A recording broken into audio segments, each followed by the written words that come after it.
What's up, everybody? This is episode 11 of In Full Stride, and I'm here with a man that just went 4-11 to win the New York State Mile Championships, Owen Blaisdell here at Saratoga. Owen, thanks for coming on, man. Thank you for having me. Dude, it's an absolute pleasure. It's funny because the last time I did any kind of interview with you was at this track when you did a time trial at the end of your junior year, and now you've literally brought it forward a year later to win as a senior at States. I mean, how crazy is that? Yeah, definitely a crazy turn of events. Like this the whole senior year, ending the way it did. It was great. And thank you for coming to the track last year, doing that time trial thing, and definitely helped my career a lot.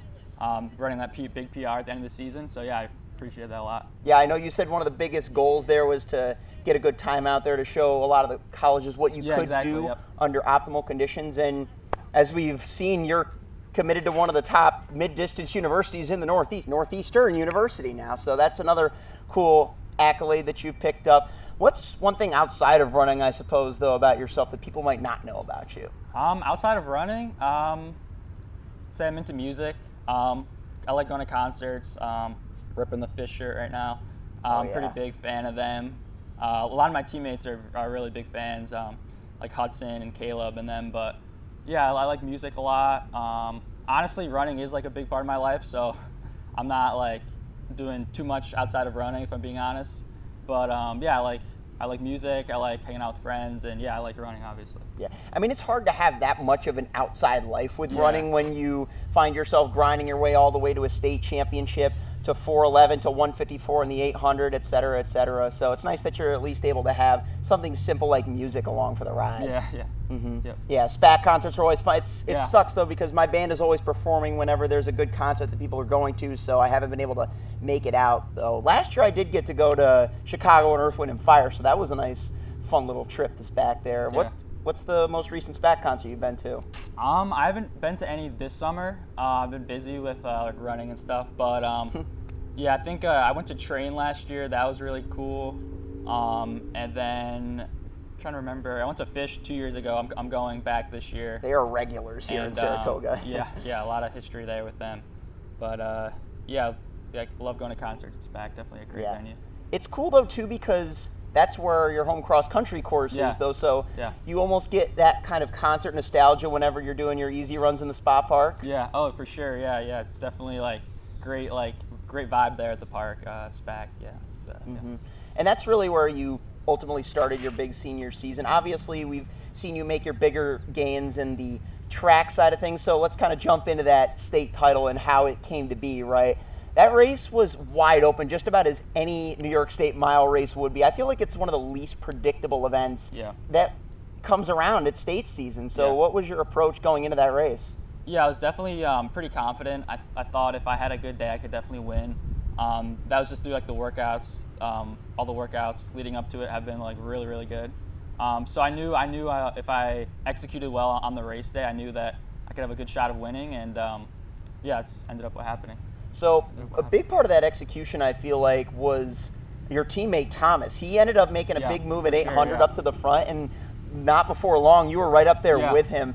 It seemed almost like a replay of sectionals, another race where you guys went 1 and 2. Yeah. And just when you guys entered that final lap, in that same position as you were against Section 2 athletes, against the entire New York stages, what was running through your mind? Yeah, it's funny you say that.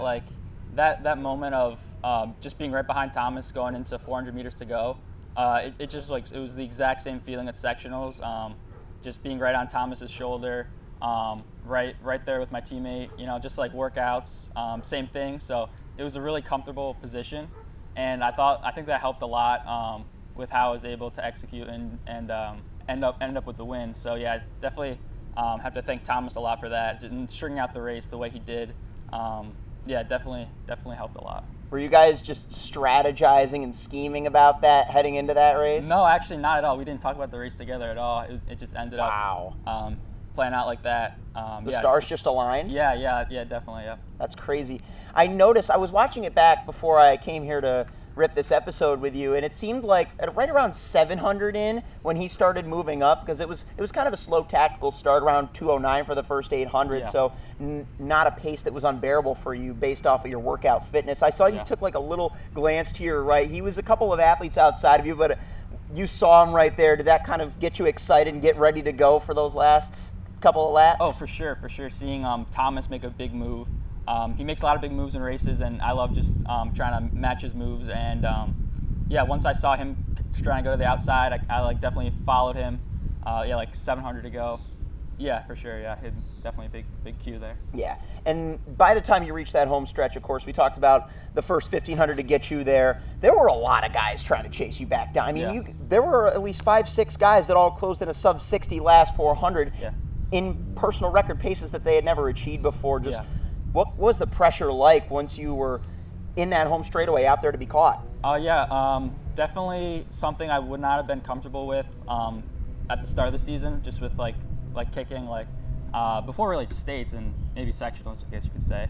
I haven't really had like a really good finish.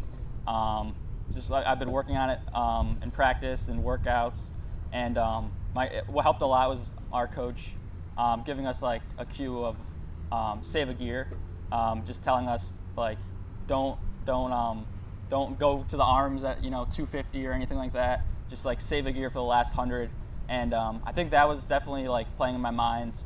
I think he was probably screaming it too, but I was definitely thinking that just save a gear, be patient, and then really go to the arms with like 100 meters, 80 meters to go. So Yeah. I think that kind of cue helped a lot. Awesome, and you just had enough to hold off a lot of those guys. Some other Section 2 guys, Will Smittis, he was in the 412s. You had Claude Alsherry, North Rockland, Gavin Catherwood, Monroe Woodbury, a bunch of guys that are just elite members of the senior class of 2025, and you got to top them all. The week before, though, it was interesting. At state quals, you chose to run the 800, and you had a photo finish with your Yep. teammate Levi, who was just a sophomore in a Yep. 154.71. So how did that race kind of prep you for that intensity of the mile? Yeah, that was an interesting day with the delays, or maybe that was the day before, but yeah, interesting meet. I think that might have been the day, because they usually run the 800.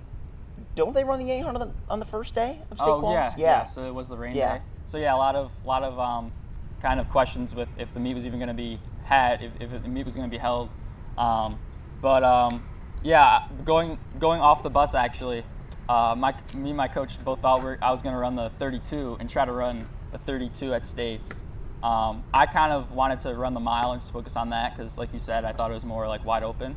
So yeah, I remember like talking to him like at the meet, just like the day of, like probably 2 hours before like the 800 started, like convincing him that I should run the 16 at states and then just run the 800 just for fun, I guess. Yeah. And yeah, he let me do that, and yeah, that was a great race with Levi. I'll definitely remember that as like a good memory of racing Levi for the last time. Yeah. Against him, yeah. Yeah, he's another guy that I feel like has just come a long way this season. We talked about Thomas Isanovsky and all of his gains that he's made as a racer, from what he did in cross country now to placing on the state's podium with you. Levi, I mean, he was a guy, I remember talking to Coach Zanetti about this a lot. He seemed like a wild card almost coming into his sophomore year, like you never knew what you were going to get out of him. And the next thing you know, his first sub-2, he breaks out indoors in the 4x8 and runs a 155. Yeah. So it's like, how did you kind of mentor him along in helping him develop this year? Yeah, for sure. I thought it was really interesting. I mean, last year, I want to say he was around like 204 in the 800. Which is still great as a freshman. Yeah, still great. But just that jump from, that 204 range, being like an alternate for the 4x8 to, being like the fastest guy in the 4x8, I thought that was a really crazy jump of improvement. And I think that's all just due to his ability to just work super hard at practice. He's very much a go-getter. He's a great mentality, and honestly, he mentors us as well. Even though he's a sophomore, he has he's a very much like a competitor, which he might be like the biggest competitor, I guess you could say, mentally on the team. But yeah, we try to help him with workouts and stuff. He was doing more mid-distance training indoor with Coach Riley, but this outdoor. He ended up being coached by Zanetti, and so we were all practicing together and talking to each other about workouts and races, and how to end up running fast. Mm-hmm. And really solidifying him, I think, was one huge key, because he ended up anchoring you guys home to the Class A state title in the 4x8. One other big accolade of yours that I'd yet to mention, the fact that you're now a 3-time 4x800 meter relay state champion. You've also got that cross country state title. So you've been really the linking force between a lot of what's happened with your team, because you're the only guy over the past 2 years in which Saratoga has come home with those 4 state titles as a team that's been part of all those rosters. Yeah, for sure. Definitely a cool thing to be a part of all those great relays and all the great titles and teams that we ended up achieving.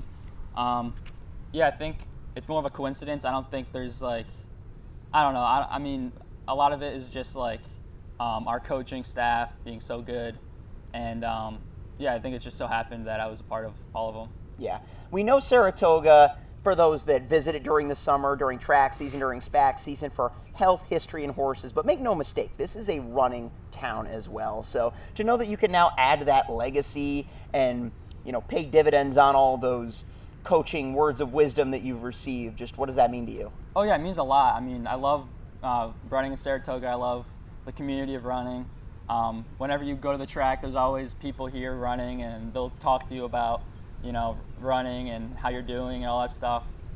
Even today, there's people here talking to us about running. So yeah, it's a super cool environment to be in, where there's a big focus on running and high school running and kind of continuing the legacy that we have here at Saratoga.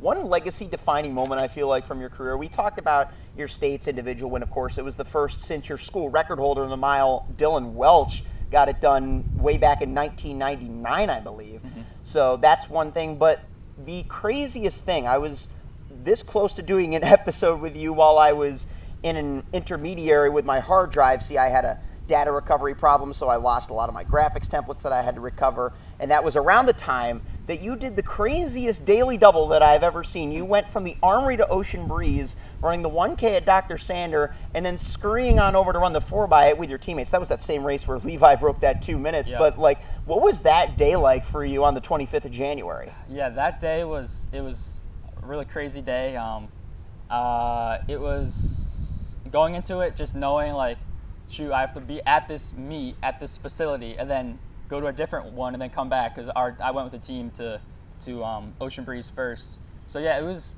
definitely a tall order. Honestly, I didn't know if it would happen. I kind of thought in the back of my head maybe after the 1K, if we're in traffic, I'm probably not going to do the 4x8. But I'm so glad it was able to happen. And the 4x8 honestly was definitely the highlight.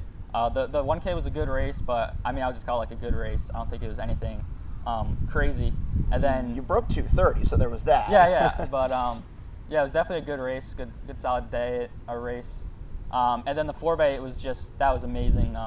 Getting obviously the early U.S. number 1, but still U.S. number 1, and that was super exciting.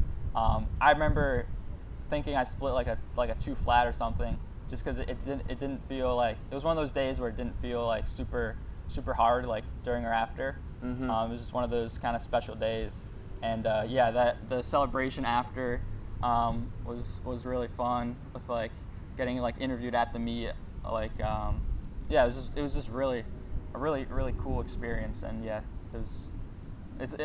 just think the relays, when you achieve something good, it's a lot more rewarding than an individual success, just because you have 3 other guys to celebrate with, or cross country 6 other guys. Was that your big motivating factor, not just for that crazy indoor day, but when you came back just around 3 hours after running the most exhausting mile of your life, to do that again with your team? Yeah, for sure. That was definitely something that gave me confidence, just the ability to double. Definitely something that kind of I wasn't great at until this year, doubling. And those indoor doubles gave me a lot of confidence. I did that a lot. At Utica, I did the mile and the 4x8, similar timing, 3 hours in between. And then obviously the 1K and the 4x8, and then it ended up doing the same at outdoor states. And it was definitely all those previous doubles definitely gave me confidence. Giving you that repetitive muscle memory there. Yeah. That 4x8, though, I don't know if anybody could have predicted that crazy start. There was like 15 to 20 teams on the line, and that first 150 to 200 meters was just pure chaos on that leadoff that you ran. Yeah, for sure. That was definitely super hectic. I think I took like 3 steps on the inside rail, but just from getting pushed or whatever. Me and our coaches we definitely knew it was just going to be, whoever's the fastest reaction time, or whoever just goes out to the front is going to have a big advantage with that. So that was the main goal. I ended up not getting straight to the front at the start, which we wanted. So yeah, I had to kind of fight my way through that first 150. And then there ended up being an open lane on the inside, which I made the choice to kind of sprint into first, which probably sucked a little bit out of my last 200. But it was still a pretty solid race. Yeah, you could also argue that last 200 you would have probably been just as gassed given what you had already done that day. So having that position probably helped to get Darren Ottman and then eventually Levi on the road to getting that top 3 overall finish and then the Class A state title. Mm-hmm. So another thing I want to ask too is because last year, right, your junior year, you guys got the Triple Crown. If you watch my episode where Darren and Ottman interviewed me, right, I did that mock 4x8 call. I almost spoke this year into existence about how we were talking about the cross-country team title, the indoor 4x8 title, and the outdoor 4x8 title. This year wasn't quite as same of a fairy tale. You guys didn't even make states as a team in cross-country, and you got 5th indoors, which was solid, but it wasn't first like the year before. So just how good was it to bring this season to a proper end with a state title? It was really rewarding. This year was, for our team, it was pretty hard, honestly. The way cross country ended with failing to qualify for states and then failing to go to nationals. And then indoor started good with like the 4x8s being very fast, and then states ended up not going great with getting injured, and I think me and Darren got sick. Ottman got sick too, and then so states wasn't the best. Yeah, you said 5th, right? Yes. 5th, yeah. And then still sub 8, but yeah, again, yeah. I think we definitely expected more after the early 4x8s, and then nationals that was really bad. Like we ran 3 relays, and we were just horrible in all 3 of them. I remember after the first 2, our coach was like, if the next relay wasn't Ottman's only event, we would definitely just scratch it and try to go home. Just that, it was definitely a tough time for our team. One of those things where there wasn't really anyone running great. Levi was running pretty good, but there wasn't really a light, I guess you could say. And then that kind of transferred it into outdoor a little bit, which scared me a bit. Penn relays was a pretty tough day for our team. We didn't run a great 4x8, and then Thomas didn't run a great 3K. And yeah, I remember after that just being like, wow, I think we're cursed after Millrose and all that.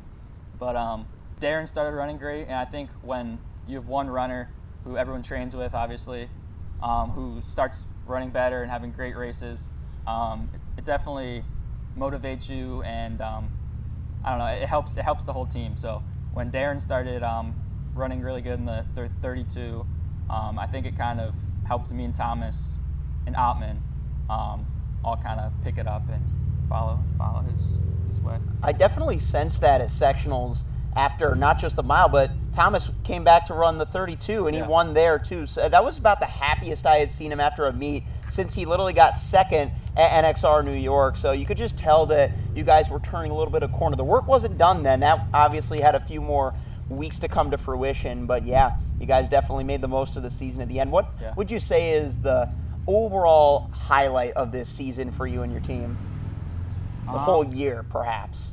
Through the whole year, honestly, probably the 750 4x8, the U.S. #1. That was a crazy day, crazy race, and yeah, the whole team was there. We traveled with a whole van, so just seeing those guys after, everyone going crazy and all that. That was a great day. I definitely remember that. Yeah, that was also the indoor school record, right? Yep.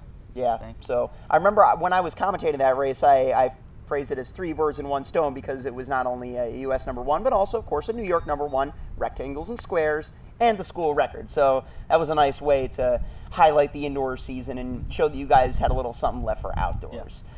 Got to talk about your future teammates, though. We've been talking a lot about this season with Saratoga, but you are not the only future Northeastern Husky. In case you guys missed my recent Instagram post with Colin Gilstrap, throwing it back to that episode 6 where we were talking about that rival CAA school of his. You guys got some dogs that really showed out at Middletown last weekend. James and Brady, they had a crazy race. I remember watching that, just like in awe of those guys. Like, that was definitely a really, really cool race. 149 guys, both going to the same school, won 2 at states. I'm so glad I can join them and try to bring Northeastern some more CAA titles, team titles. Do you think you're going to mainly focus on the 1500, or do you want to try and follow those guys with the 800? Because let's say first, before we get into that question, right? Had you been in that 800-meter race, because you had essentially qualified for states by winning that photo with Levi at state quals. What do you think on your best 800 you could have run with the fitness that you were in had you been in that hot states race? I think probably like 153 or 152 maybe, but probably 153. Yeah, but you chose to go for the mile. Has that always been like your main event, would you say? Yeah, I think the mile, maybe when I was younger it was the 8, but kind of running more mileage and doing cross more. I think the mile, definitely like the mile a lot. It's pretty simple, it's 4 laps, every lap's a quarter.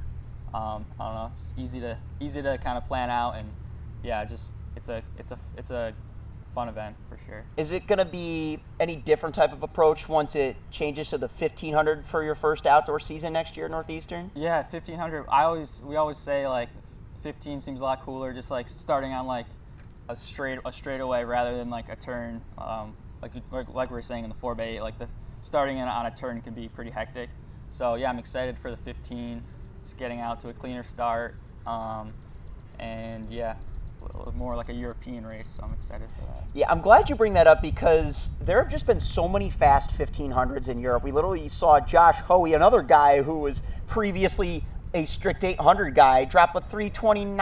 I mean, he's having the season of his life, and it's not just him. You got Cam Myers, the teenage phenom from Australia, going 329, and the next wave of Kenyan runners is up next. It just seems like we can't blink without there being another scorching fast 1500.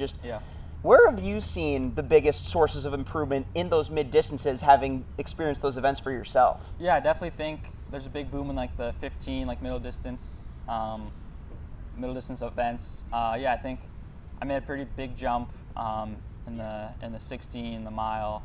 So I'd say those events. Where would you attribute that jump though to? Like just stacking on what you were doing, or what's the big factor, would you say? As far as like my like progression, I would say, thinking back, I think I made my big jump sophomore year, indoor. I think I ran like a 4:21 in the middle of the indoor season at Ocean Breeze. So I think that I honestly have to credit to just I kind of made a jump in training. I started working out with like Mason. Which is a throwback. Talarico, former Stony Brook Seawolf, So I started working out with like Mason and Jake and all those guys, and just ripping the workouts. That's what I love to do. Just start ripping workouts and then get the confidence from that. So, what's your favorite workout that you say led into what you showed us this season? We did one workout here. It was 5x600, and then 2 sets of 4x200 on the minute, and then 2 fast 200s, and I think it was like 4-minute rest in between the 6s. I think it started at like 135 and then got a second faster each rep. So I think the last one was a 130. So that was a really like big day, and that was right after Penn Relays when we didn't run great. So I definitely was like, all right. Before that workout, I was like, all right, we got to get the season going. Like, definitely came into that workout with a bit of pressure on myself to start doing good. Yeah, that was like the rock bottom point of the season, and you just hit that workout, and then boom, you started to trend upward from there. That was definitely a turning point, I think. Just that workout, that was big confidence booster.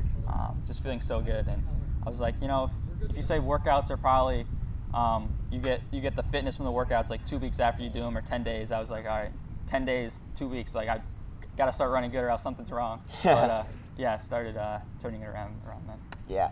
You've also got your cross-country mileage and workouts coming up soon. Obviously, you got to take a little bit of rest after a long, hard season, but what's on the agenda for you once you get to that? Yeah, I'm excited for that.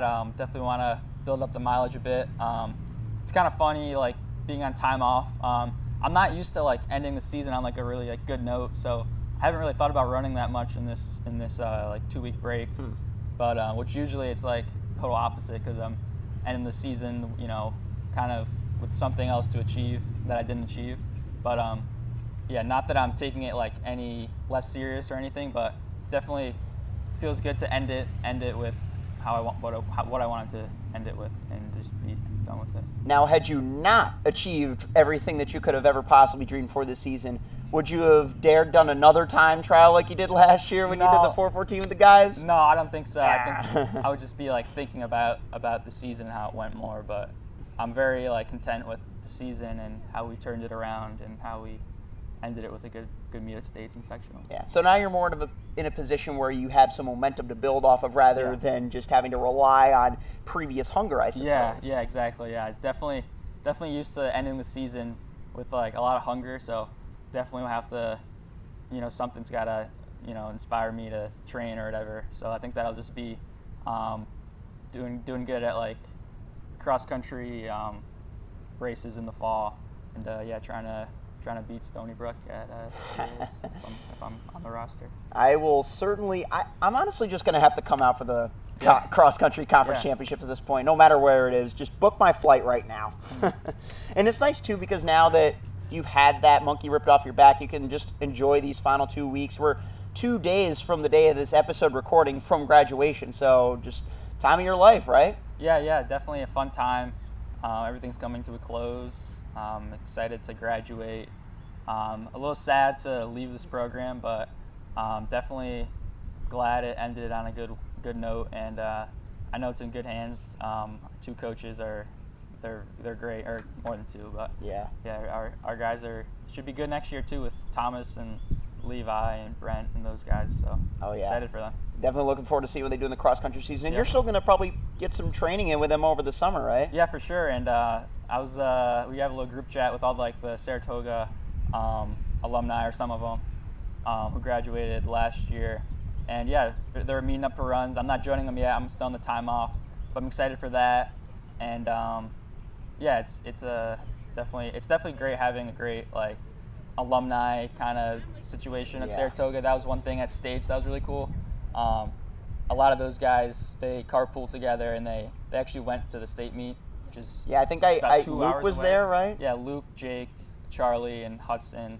Maybe missing someone, but I see those guys at the track all the time. It's great. The Saratoga racetrack, not to get it twisted. There's so many tracks in my life I have to specify every time I bring it up, but that's awesome. Yeah, those guys being there, like after the race, just like congratulating me, it felt great, and I hope to do that as well. Join the carpool, I guess, in the future, and cheer on the Toga guys. Any goals that you have for your college career? I haven't thought about that much, but I would just say contribute to the team as much as I can. Like I said, we can try to, not that Northeastern needs to be brought up, but try to, improve the team. And, just bring up the team. It's already a great team, but just, help with that. And as far as, like, individual, like, time-wise, I definitely want to break 4 in college. I think I have a good shot to do that. And then try to qualify for nationals and an event. I was thinking maybe the steeplechase, honestly. Really? Maybe. I don't know. Try to maybe do something like that. I think that'd be interesting. Okay. Have you tried the steeple yet? No, I never tried it. So what's got you wanting to shift gears now? I just think my best event is like the mile. Then my second is like 32 probably. So with college being there no 32 or 3K outdoor, figured maybe that'd be a good distance, like a 3K. And then I'm a taller guy, so I think maybe I'll have some success over the barriers. But I don't know. I could try and just be horrible at it and never do it. So. Hey, no, just go for it, man. Have fun with it. No matter how it goes, it's going to be great. Of course, the 3K, that's going to be real fun once you get to taste that BU track indoors. I know the Huskies like to get their feet wet with that early in the season and throughout. So you should be able to get some good fast miles and 3Ks so long as you stay healthy off that cross fitness. Any other big people you would like to thank for getting to where you are on your journey right now? Yeah, definitely. All of my teammates in the past and the present. I remember showing up here at this track, going into my 7th grade year in cross, and just all the characters on the team. I remember Mason. He would go to practice in this really loud gas bike that he made by himself, and just I just remember practice being so funny with all those guys. So just reminiscing on that. I think that's a big reason why I continued to run, because I didn't want to do it when I first showed up. My mom made me do it, but just how funny practice was, and how great the guys were to me. Starting out in 7th grade, just welcoming me to the team and being welcoming and everything. So definitely give a lot of shout outs to them and credit to them. So awesome. Yeah. Hope you guys have enjoyed this episode of In Full Stride. Be sure to leave a like if you did and leave a comment down below. Wish Owen best of luck moving forward. And of course, we've got a little hindsight prediction to make. This episode will not be up before Faith Kipyegon's attempt to break 4 minutes in the mile, but the day that we're recording this is one day before. Be sure to check my reaction video if you haven't already, because that'll be up by the time this video is up as well. But what do you think Faith's gonna run in that mile? That's an interesting question. I'm not quite sure she's gonna end up breaking 4. I mean, maybe she will. Hopefully she will. But I think I'd probably predict a 4:03. Maybe I'll give the decimals just in case it's right. Yeah. I'm gonna guess a 4:03:48. Yeah. I think before I found out all about the enhancements that they're adding to the mile attempt of hers, I think 4:04 would have been my number, but now I'm kind of leaning a little bit more in the 4:02 direction. I'm going to make my final prediction at 4:02.9. Of course, I could very well be completely embarrassed by the time this gets up, but whatever there. Anyways, Owen, anything left for you today? I'd just like to thank you. You've been great for Section 2 and for New York, and you've been definitely great for the sport. Yeah, man, only the beginning, brother. Yeah. Appreciate you. Appreciate you, man.